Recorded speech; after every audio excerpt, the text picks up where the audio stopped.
Am I the arsehole for not letting my siblings come to my wedding? Story time. So all my siblings are significantly older than me, and I wasn't invited to any of their weddings growing up because they wanted a child-free wedding. So I of course thought I'd be an exception because I was their little sister, like I was part of the family. My older sister Amy got married and she was the first to have a child-free wedding, and then everyone like sheep just followed. When she got married I was 10, so I kind of could see where she was coming from, but you know, I was still really upset. Then my older brother got married when I was 12, and I obviously wasn't invited to that one. And then my sister got married when I was 15, so I was like, great, this is my time, I'm coming to this wedding. Because she had said that she wasn't going to have a child-free wedding. And of course, all my siblings chimed in and convinced her to have a child-free wedding. So she decided that she was going to cut out everyone from the wedding list that was under 16, which obviously included me. And at this point, I got really upset that I wasn't going to any of these weddings. So I screamed at my sister and my parents grounded me for 6 months. 6 months. Then my other brother got married when I was 17. So I thought, surely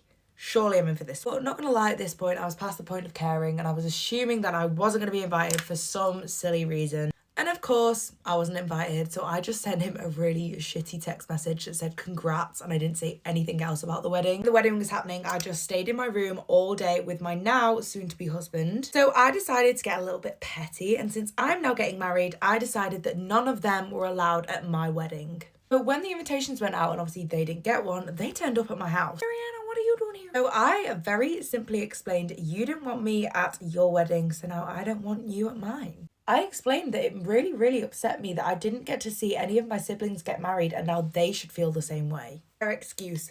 Oh my god, Their excuse was that there was alcohol at the wedding and they didn't want any young, impressionable eyes seeing people drinking. And all I wanted was to be included in the wedding part. I didn't have any bother about the after party at all. How long have I had powder in my hair? I'm so sorry. My mum then started screaming like I have never heard anyone scream so loud in my life. She was screaming about how she wanted all of her kids to be together on a beautiful day. It's very ironic, Susan. I very clearly said that if they wanted to be invited for the wedding, I needed a very good reason as to why I wasn't allowed to come to theirs, and not just because of my age. Explanation: no invite. It made no sense to me why they left me out of literally everything up until now. Bit of an awkward silence. Then the truth came out. I wasn't actually their sister. I was actually their cousin. My jaw hit the floor. So apparently my dad was raising me, but when he passed away when I was 2 months old, they had no clue who my mum was. And that was when I was passed over to be raised by my uncle, so my dad. And when I was young, apparently I required quite a lot of attention. So my brothers and sisters started resenting me quite heavily. My brother Steve even went as far as to say that he hated me for that reason. My parents admitted that they were really ashamed that they had never told me. And I just didn't know how to deal with this, so I got up and left. Drama was too much for me. So what do you think? Am I the asshole here? My fiance left me for the one that got away, but now wants me back.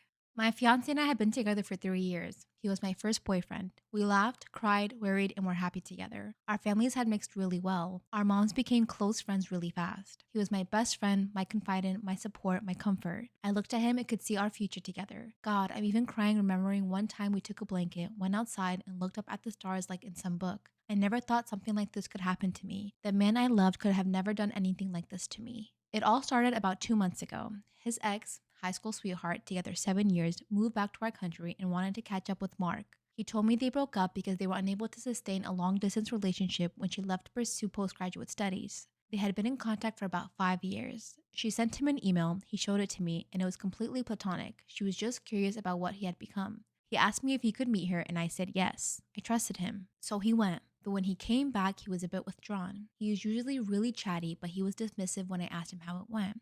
I let it go. However, the following weeks, he was often on his phone. He picked random fights with me and didn't look me in the eyes even when we slept together. Didn't whisper loving words either. I'm really touchy and clingy, and in our 3 years together, he had never once recoiled or refused my embrace, but he started doing it. I usually hug him like a koala when he comes back from work. I'm a bit childish, I know, but he only let me do it twice. It was such a sudden change. I asked him what was wrong, but he just said he wasn't feeling too good nowadays. On Saturday, I went to visit his grandma and we usually knit together. She taught me, and I was gone the whole day. I feel really close to her because she adopted me easily and reminds me of my own who died when I was in high school. When I came back, I found him packing his stuff. My whole world fell apart. He was being so cowardly. He told me he was sorry for making me suffer like this, but sometimes life gives you a second chance and you have to recognize it for what it is. That he loved me, but when he met his ex, he realized that the feelings weren't the same. He said he regretted letting her go, that he had found himself again, that it had been a difficult choice for him, but he had to take this chance. His ex wanted him back. She had realized what she had lost and risked losing for good when he told her he was getting married. He supposedly refused her at first, but as time passed and they talked together, his old feelings came back. He hoped I would forgive him one day and understand. I cried as he was talking. It sounds stupid, but it was as if it was a stranger in front of me. He said he would still pay rent and part of the bills until our lease was up and I can find another place. He makes a lot more than me and I wouldn't be able to afford living in our apartment on my own. I begged him not to make this mistake, that he was being fooled by an idealized memory of their past together and that he was having cold feet. But he was like a wall. He didn't even look at me. At about 10 p.m., there was a truck outside with one of his friends waiting for him. He apparently came to help him move. I wasn't really close with that particular friend, but he did seem sorry for me. Mark hugged me goodbye and left. I hadn't cried that hard in years. I slept in our spare room, not to fill the emptiness of our room with his things gone. I sunk to the deepest pathetic I've been and tried to call him, but it went to voicemail. I had no idea where he went, but assumed he was now living with his ex after 3 weeks of talking again. How ridiculous. I'm really lucky to have supportive friends and family. My best friend even moved in for 5 days. My parents wanted me back home with them, but I wasn't ready to leave. Mark is a bit messy and I'm a manic, so it feels weird having everything perfectly neat. I missed his messiness. It was as if he was the one making our house a home. He used to joke about me wanting the house to look like it was on sale or in a catalog. Not waking up to make breakfast, not seeing him read lying on the sofa while I studied felt weird. Not buying his favorite snack or powder proteins when doing groceries felt weird. I felt really lost at first. It was like grieving. Usually when people break up, the relationship was going south, but to me, it came out of nowhere. I still loved him. I was still planning the wedding and working on my side to build our future together. It was all gone in a matter of a day. I wish I had been smarter and refused to meet his one that got away. His family was dumbfounded. I still went to see his grandma and she told me that he was a fool and that he would come back crawling to me. She was the first person who managed to make me laugh. His mom, my mom, and I started making calls to cancel all reservations. Luckily, the store accepted to take back the dress. We didn't pay much for the location as we canceled early. Next was to inform the guest. He had been gone for about 3 weeks then. His family was furious with him, so they didn't contact him much. The only contact I had with him was a signed check he made to cover the wedding cancellation. However, about a week ago, I received a letter from him. He apologized for leaving me like this, said he made the biggest mistake of his life, that he couldn't even believe what he had done, that he was writing me this letter because he didn't have the courage to face me. You were right, I was running after a perfect relationship that had never existed. I regret it so much. I thought I was in love with her, but in reality, I was in love with what she represented. My younger self with no responsibility and only dreams. I had cold feet and got afraid of moving forward into this new segment of my life. I couldn't stop thinking about you when I was with her. She is not you. She doesn't know me or love me like you. She doesn't smell like you. I missed hearing you sing randomly throughout the day. I missed having someone nagging me to pick up my stuff. I missed planning Halloween parties for the kids with you. At the time I'm writing this letter, we would have probably been decoration shopping had I not been a fool. Everyone told me I was being a blind fool. I would do anything to go back to the past and slap some sense into myself.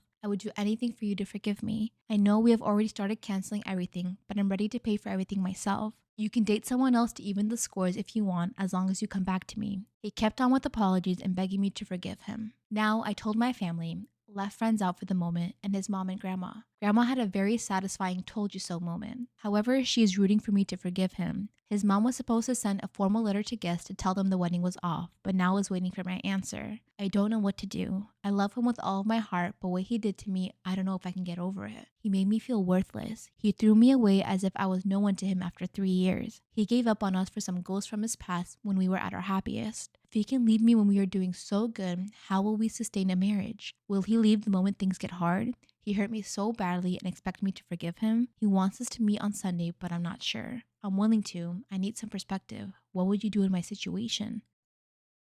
My sister sold my wedding ring so that she could pay for her honeymoon. Story time. So my sister and I literally never got along. She was literally always the golden child. She would constantly cry to my parents so that she could get her way. and my parents spoiled her like no other. Growing up, I literally hated the way she acted, but I tried to ignore it and just get on with my life. So one day when my parents were driving to work, they got in a really bad accident and we lost both of my parents. Of course, I was absolutely heartbroken, but in a way, I was kind of glad that there was no one there to spoil my sister anymore. However, sure enough, she found somebody else to leech on and she got a boyfriend. When she said jump, he said how high. And eventually they ended up getting engaged. Poor guy. And as you can probably imagine, my sister had big plans for this wedding. She got the most expensive dress, she got a massive venue, she got a caterer, went wild with the decorations. And she really wanted to cap it off with a honeymoon in Hawaii. With all the spending she'd been doing, she had run out of money. Did she call to bail her out? 10 points if you guessed me. She called me. My sister knew that I was doing okay, my husband was very well off, and she had the audacity to ask me if I would give her the entire honeymoon for her wedding present. And yeah, I could 100% afford it, but was I gonna do it? No. There was absolutely no way I was doing that for her, the way she treated me and my parents growing up. This woman begged and pleaded, but there was no way I was giving in. A few days later, I returned home from work, and you know when you just feel like something is off with your house? I realised that my ground floor window was open, and I literally never opened that window, so it was not me. I was looking around and pretty much everything seemed normal, but then I found my jewellery box and realised that quite a few bits were out of place. And that was when I realised that my wedding band and my engagement ring had gone missing. And let's just say, it didn't take me long to work out who the culprit was as to where it had gone. So I made sure not to confront her right away. I wanted to get evidence. I was taking pictures. I even bought a fingerprint kit. A fingerprint kit, that's hard to say. And I used that to test the area. All this happened a week before her wedding. So 7 days later, I attend the wedding without saying a single word to anyone. Wedding was really nice, but she spent a lot of money, so of course it's gonna be nice. Then, the next day, she got on a flight to Hawaii, her dream honeymoon destination. Who was on the flight out afterwards? Me. So when I got into Hawaii, the first thing I did was get in touch with the police, and I gave them all the evidence that I had collected. They were able to confirm that my sister was in fact the crook based on her fingerprints. And when they asked me where they could find her, of course I told her, because she told me everything. She told me where she was going, what dinner reservation she was going to have, what hotel she was going to. So I made sure to arrive at this fancy restaurant at the same time as the police. I sat in the corner with like a proper little detective setup. I had a hat on, sunglasses, and I was snapping all of the pics. Ones of her getting into handcuffs. I got ones of her getting into the cop car. Just as she was looking out the window in the police car, she turned to me and I waved her goodbye. I wanted her to know that I was the one that had ratted her out. And as soon as I got back to my hotel, I sent all of the pictures to our friends and family. And now they no longer want anything to do with this pathetic little girl. Apparently her husband had absolutely no idea that this was going on. He was mortified by her behaviour and has left her already. And from what I know now, she lives in a tiny little apartment somewhere. Would I be wrong for petitioning the courts for custody of my niece and nephew? I, 35 female, have a brother Nathan, 37 male, who was a widower. My late sister-in-law Sarah was killed by a drunk driver 9 months ago. They had 2 kids together, Millie, 6, and Ryan, 9. My husband, 42 male Justin, and I have been helping my brother and our niece and nephew since my sister-in-law passed away. We have 3 kids of our own, and it's been nice to let the cousins hang out a bit more. My brother started dating Brittany, 26 female, about 6 months ago, and they are planning a wedding taking place first weekend of November. Lately, my brother has been dropping the kids off with us more and more for overnight stays, including school nights, so he and Brittany can go blow off steam. It's probably 4 to 5 nights a week at this point. I know people grieve differently, but this feels really fast. Millie and Ryan are also having a hard time as Brittany has moved into the house with them and started removing pictures of Sarah, their mom. Nathan told her not to do this, but she keeps going and pushing, saying things like, "It's time." Nathan and I have always been close, and Sarah was a sister I never had. I talked to him a few times about moving too quickly with Brittany and maybe taking a step back and letting this grow. I told him that if he wants to marry her now, if she's really the one, that won't change with more time before a wedding happens. I've also talked to him about Millie and Ryan needing stability and their dad consistently because they are hurting and still processing. He told me I crossed the line with bringing the kids up and he was doing the best he can. Cut to yesterday. Brittany mentioned to Justin and I that Millie and Ryan would need to stay with us permanently once they have a baby so Nathan doesn't show favorites. Oh my God. Breathe, Mama, breathe. I stared at my brother for a second and said this wasn't an appropriate conversation to have when the kids were in earshot. Brittany said she didn't care and wasn't looking forward to playing stepmom to the two brats. Millie and Ryan are great kids, but their world has been shattered with the loss of their mom, and now Brittany having moved in and apparently marrying their dad.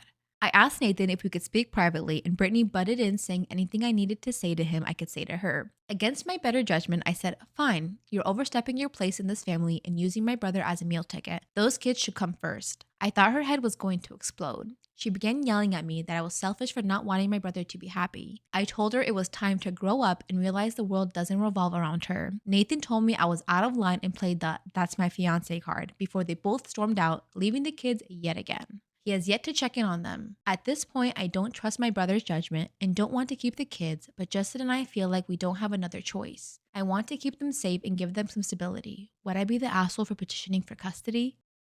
My brother-in-law tried to steal my house, and I broke the news to my husband in the most savage way possible. Story time. I inherited a holiday home from my grandma a couple of years ago. I never really get around to using it because it's about 6 hours away, and that is just effort. But I always keep the keys on the rack just next to the door where all of our other keys are. Since I'm literally never there, I got a little security system installed, so whenever someone's on the property, I get the notification. So my boyfriend's brother, who we'll call Steve, recently had his 4th child. And Steve and his wife Amy currently live in a really small apartment. But 3 days ago, they both came over to mine and my husband's house with all of their 4 children. So we're all having a really fun night. It's really, really nice. And then Steve all of a sudden just mentioned about my holiday home. It's like, yeah, your holiday home would be more than enough room for me and Amy to raise all of our kids. Subtle, Steve. Nice and subtle. He then goes on to mention about how I'm literally never there. I obviously knew what he was trying to get at here. I wasn't having any of it. So my exact response to it was, yeah, but you're not going to be living there, are you, Steve? Steve went